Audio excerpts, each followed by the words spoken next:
우리는 오랫동안 당연하게 믿어왔습니다. 메모리 반도체는 역시 삼성이라고 말이죠.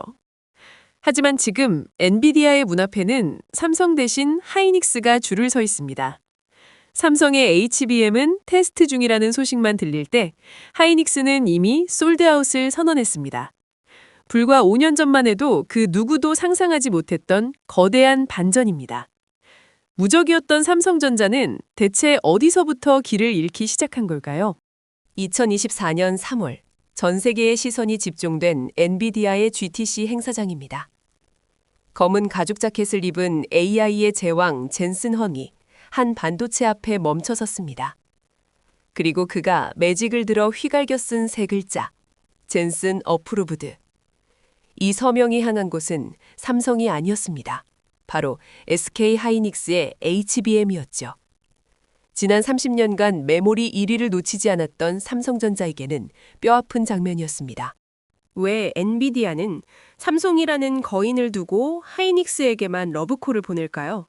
이것은 단순한 기술의 차이가 아니라 30년 된 성공 방정식이 독이 된 결과입니다. 삼성이 놓친 10년의 배팅, 그리고 하이닉스가 판을 뒤집은 신의 한 수는 무엇이었을까요? 오늘 우리는 그 치열했던 메모리 전쟁의 이면을 깊숙이 들여다보려 합니다. AI 반도체의 운명을 바꾼 결정적 순간, 지금 바로 시작합니다. 대체 HBM이 뭐길래 전 세계가 이렇게 날릴까요? 쉽게 말해 데이터를 나르는 도로를 수천 층의 고층 빌딩으로 쌓아올린 겁니다. 기존 메모리가 옆으로 넓게 퍼진 마을이었다면 HBM은 압도적인 밀도의 대도시죠.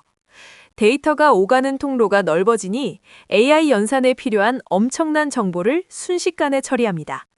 이 기술 하나가 AI 시대의 디지털 황금이 된 것입니다. 이야기는 40년 전으로 거슬러 올라갑니다. 1983년 2월 삼성 이병철 회장의 도쿄 선언이죠. 누구도 믿지 않았습니다. 한국이 무슨 첨단 반도체를 하느냐고 비웃었죠. 하지만 삼성은 특유의 속도와 결단으로 일본의 턱 밑까지 추격하기 시작했습니다. 이때부터 삼성이 가졌던 성공 공식은 단 하나, 남들보다 더 작고 더 빠르게였습니다.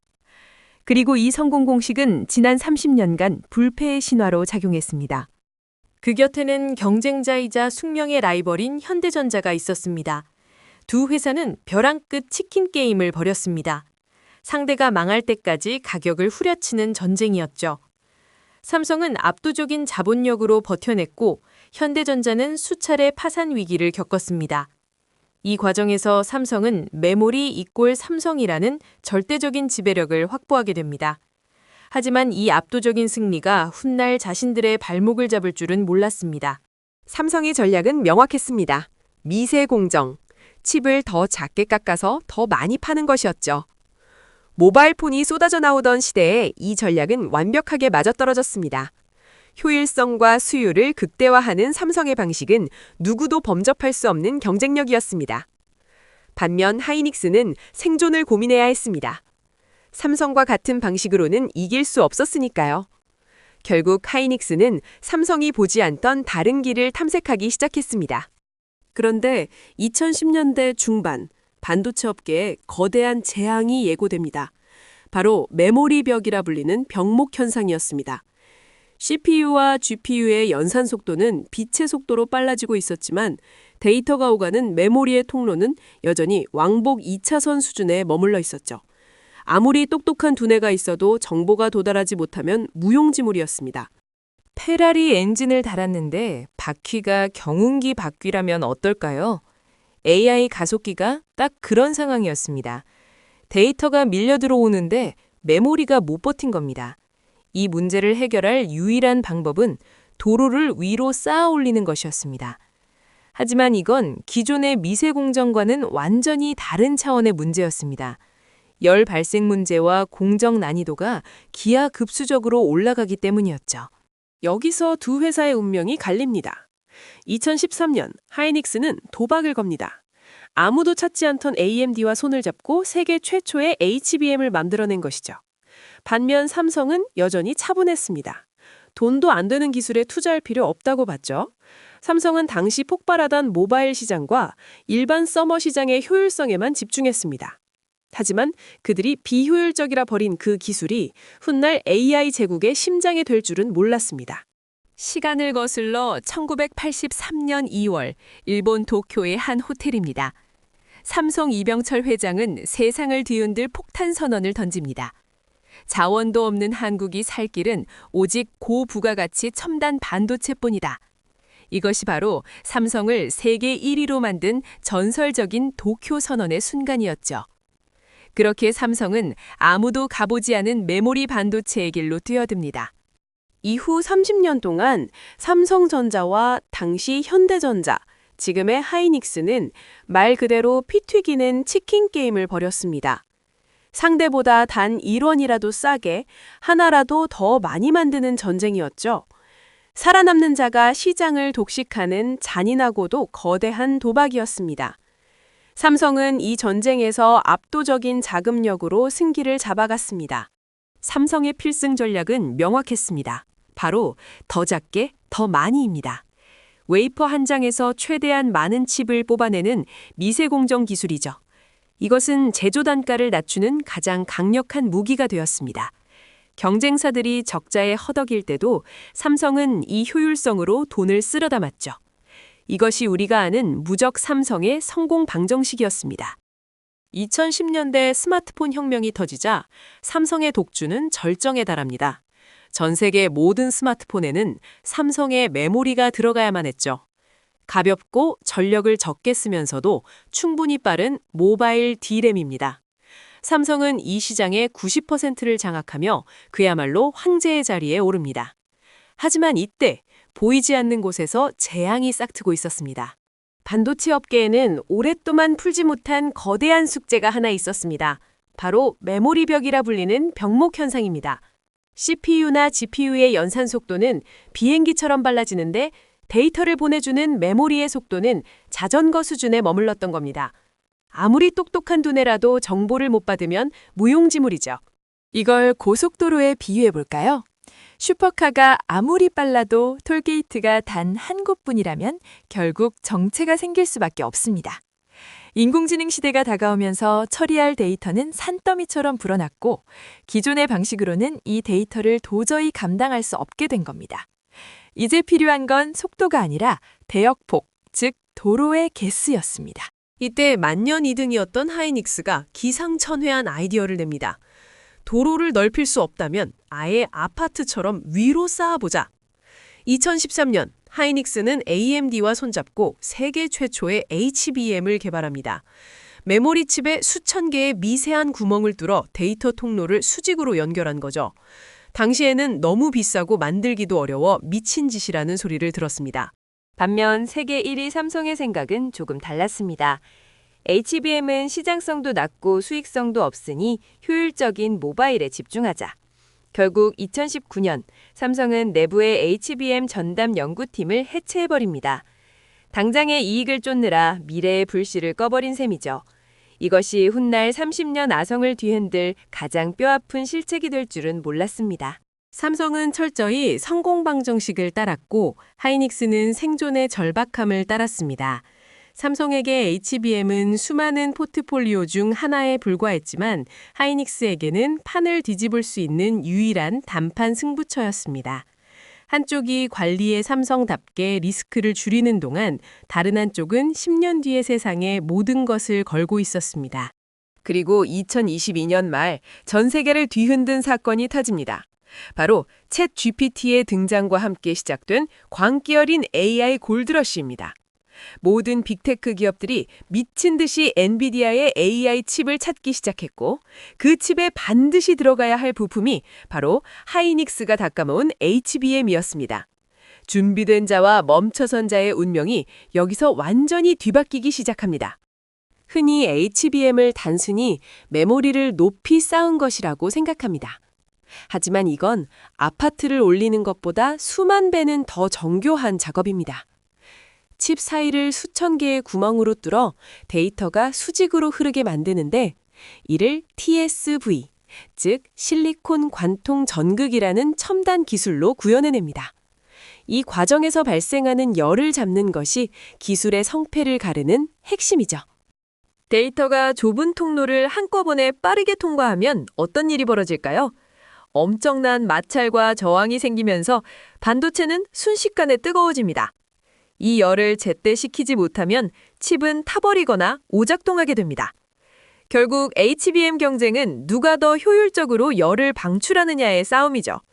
여기서 삼성과 하이닉스의 운명적인 선택이 엇갈리게 됩니다. 삼성은 기존에 잘해오던 방식을 HBM에도 그대로 적용했습니다.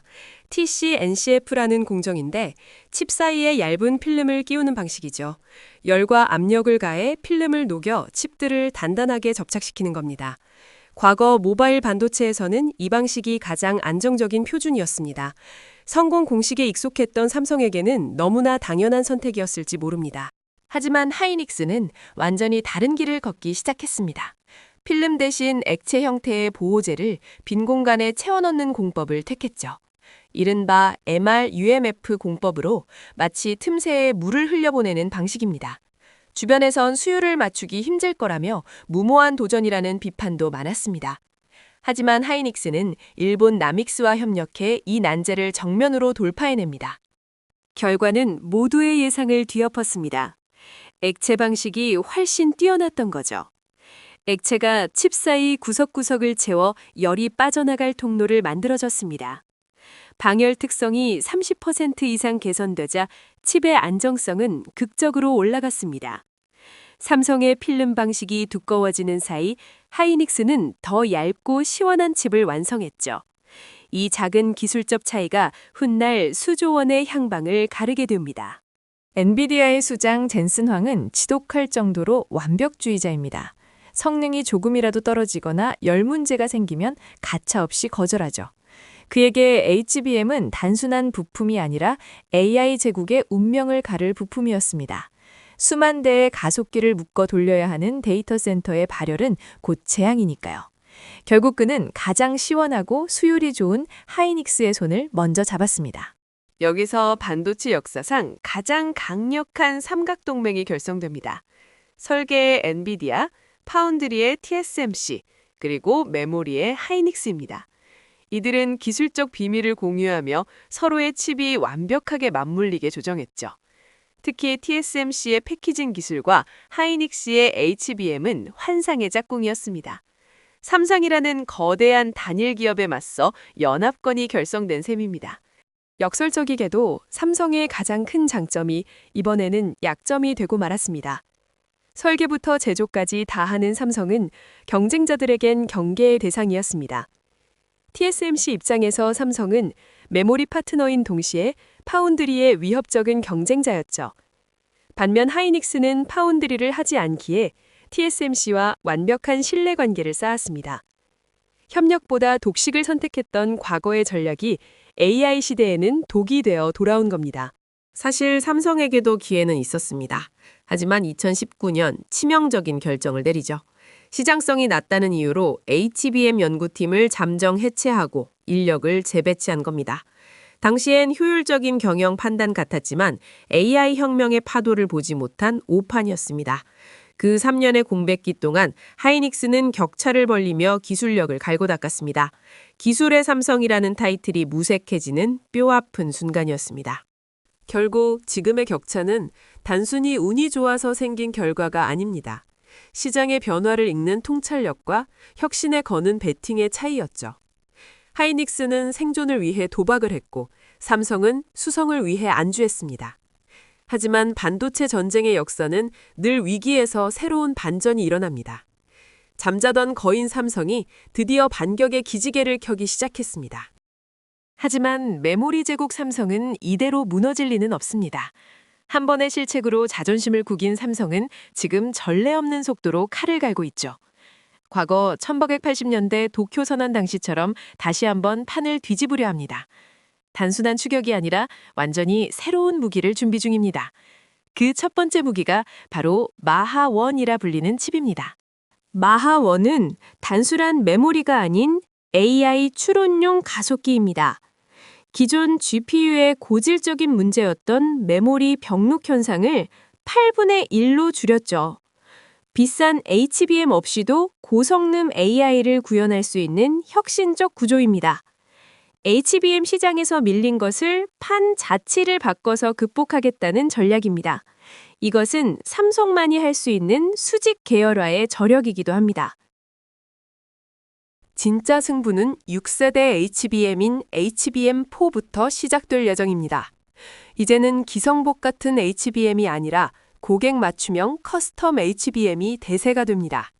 삼성은 여기서 파운드리와 메모리 설계를 동시에 제공하는 강점을 내세웁니다. 한 곳에서 모든 공정을 끝내는 원스톱 솔루션으로 하이닉스를 압박하죠. 엔비디아를 넘어 구글, 아마존과의 직접 협력을 꾀하고 있는 셈입니다. 더 나아가 메모리는 이제 단순한 저장 장치를 넘어섭니다.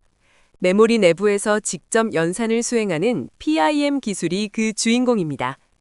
데이터가 CPU로 이동할 필요 없이 메모리 안에서 바로 처리됩니다. 이는 전력 소모를 극단적으로 줄이고 AI의 속도를 비약적으로 높여줍니다.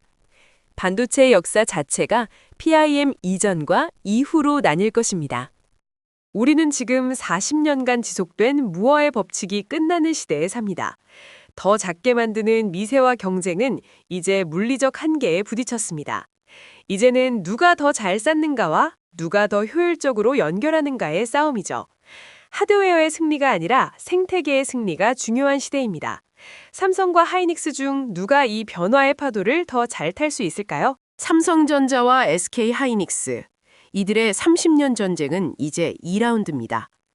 하이닉스는 선점자의 여유를 지키려 할 것이고 삼성은 압도적 인프라로 추격할 것입니다. 이 치열한 경쟁이 있었기에 한국 반도체가 세계 정상을 지켰습니다. 누가 이기든 결국 이 전쟁의 승자는 미래의 기술 주권을 쥔 대한민국입니다. 하지만 그 왕좌를 지키는 것은 과거보다 훨씬 더 힘든 일이 될 겁니다. 우리가 이번 HBM 사태에서 반드시 배워야 할 교훈이 있습니다. 어제의 성공 방정식이 내일의 실패 원인이 될 수 있다는 냉혹한 진리입니다. 삼성을 1위로 만들었던 효율 중심의 사고가 AI라는 거대한 변화 앞에서는 독이 됐죠. 과거의 영광에 취해 혁신을 멈추는 순간 시장에서는 곧바로 도태됩니다. 이것은 기업뿐만 아니라 우리 개인에게도 똑같이 적용되는 원칙입니다. 오늘의 이야기를 세 가지로 정리해보죠. 첫째, 메모리는 이제 속도보다 대역폭입니다. 둘째, 수직 계열화보다 생태계 동맹이 더 강력한 힘을 발휘하는 시대입니다. 셋째, 열 관리와 패키징 기술이 반도체의 성능을 결정하는 핵심이 됐습니다.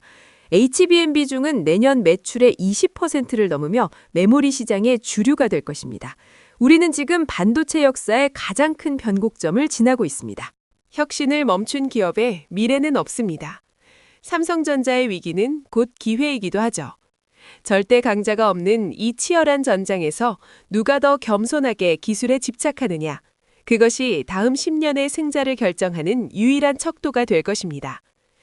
우리는 젠슨 황의 서명을 넘어서는 압도적 기술의 등장을 기다리고 있습니다. 한국 반도체의 다음 신화는 다시 한번 우리 손끝에서 시작될 겁니다. 삼성이 다시 왕자를 되찾을까요? 아니면 하이닉스의 독주가 계속될까요? 여러분의 소중한 의견을 댓글로 자유롭게 남겨주세요. 이 영상이 반도체 전쟁의 흐름을 이해하는 데 도움이 되셨다면 구독과 좋아요로 다음 인사이트를 응원해주세요. 지식의 깊이를 더하는 시간, 시청해주셔서 감사합니다.